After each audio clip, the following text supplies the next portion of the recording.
Assalamualaikum warahmatullahi wabarakatuh. Saya dari kelompok 7 akan mempresentasikan hasil dari pengerjaan tugas yang diberikan jaringan komputer lanjut. Kami kelompok 7 membuat Smart Network e-Government Kabupaten Sumedang di bidang pendidikan, yaitu sekolah pintar. Latar belakangnya, konsep yang akan kami gunakan di pemerintah Kabupaten Sumedang khususnya di bidang pendidikan agar bisa berkembang mengikuti perkembangan zaman, di mana nantinya si pengajar dan pelajar jika masuk kelas tidak lagi mesti repot-repot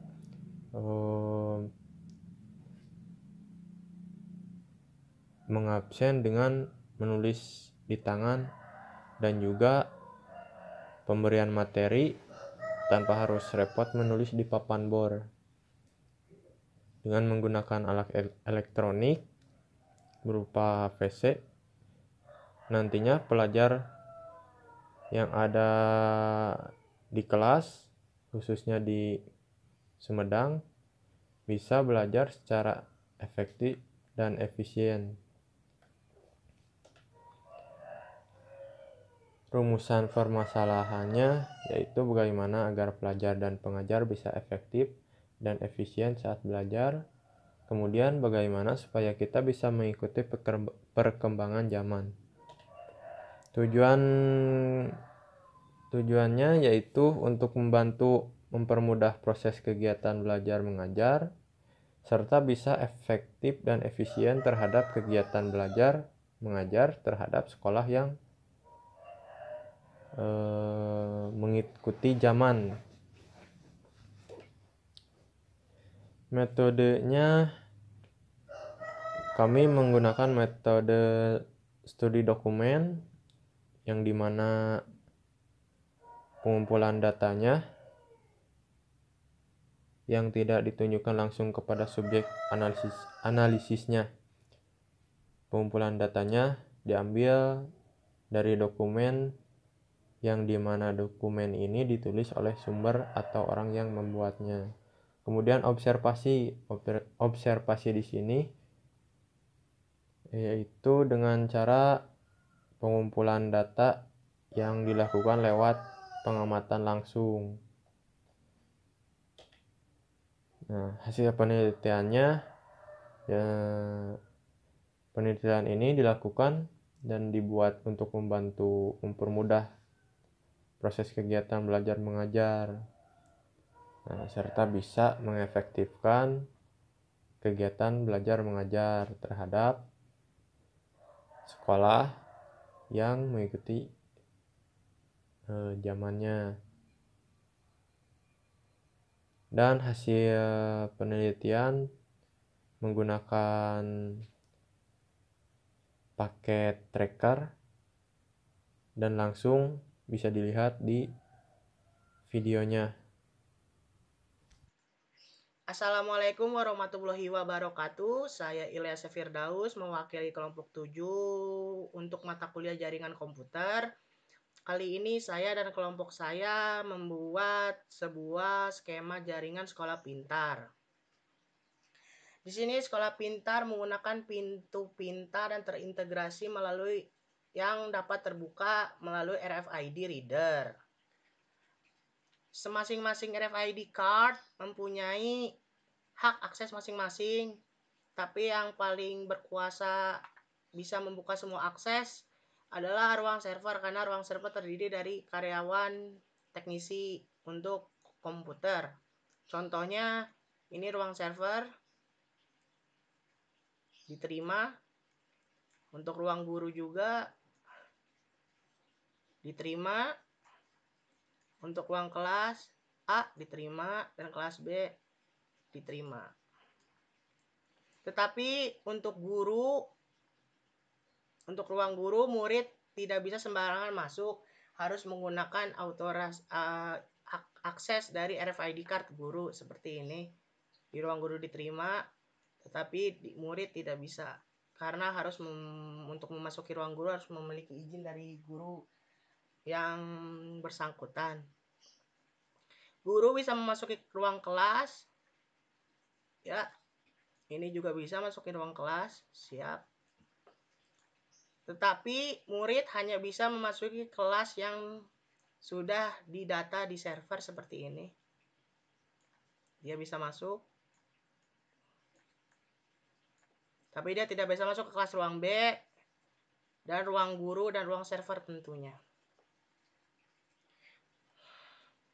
Di sini juga saya menggunakan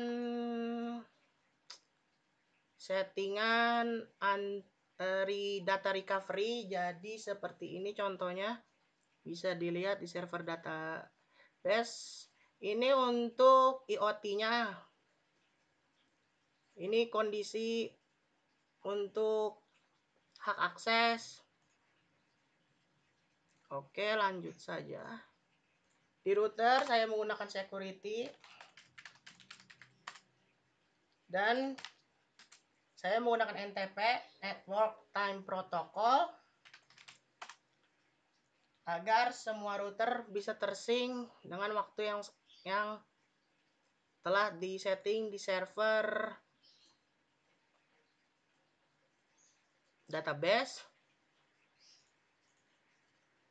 Seperti ini settingannya menggunakan NTP, dan saya juga menggunakan TFTP untuk backup data jikalau terjadi kesalahan terhadap setting. Kita masih bisa merestorisasi settingan yang telah kita backup. Di sini juga saya menggunakan sistem DNS. Jadi kita daripada menggunakan IP, kita bisa menggunakan domain. Kemudian ada sistem SSH log di sini untuk melihat apakah network bekerja dengan baik. Ketika ada error, akan muncul error di sini. Kemudian pegawai server bisa menganalisis dan bisa memperbaiki untuk kesalahan. Di sini juga menggunakan sistem email. Ini sangat berguna untuk ketika mahasiswa dan guru ingin berchatting. Untuk mengirim data maksud saya. Di sini juga selalu menggunakan FTP untuk menyimpan file-file penting. Untuk di sini DHCP-nya menggunakan DHCP dari masing-masing router. Ini router OSPF perantara antara router server dan router ruang kelas guru agar bisa saling terkoneksi menggunakan IP yang berbeda. Di sini menggunakan multi-layer switch agar tidak perlu menggunakan router lagi. Ini lebih mudah dan melalui metode VLAN. Seperti contoh berikut ini. Di sini menggunakan VLAN dengan mode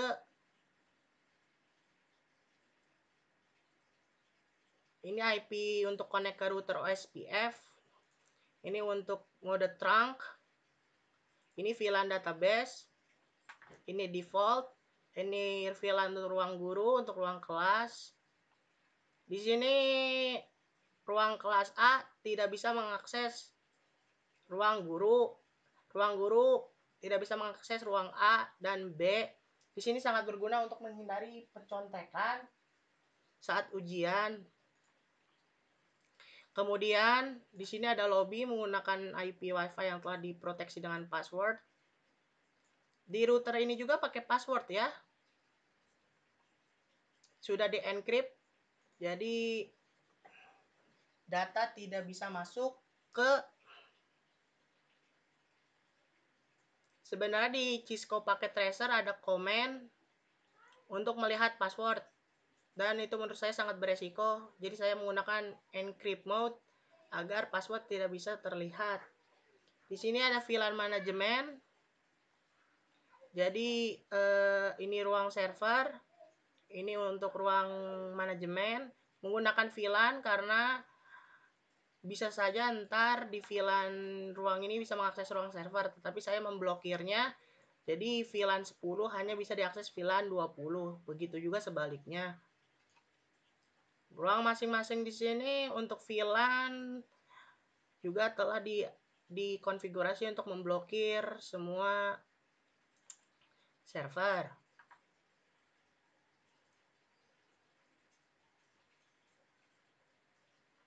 Kemudian di sini juga menggunakan sistem IoT yang sudah terintegrasi, yang sudah saya jelaskan tadi.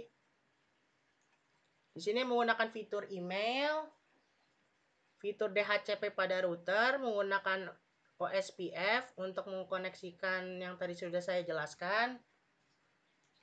Mungkin itu saja yang saya jelaskan. Mohon maaf jika ada kesalahan. Wassalamualaikum warahmatullahi wabarakatuh.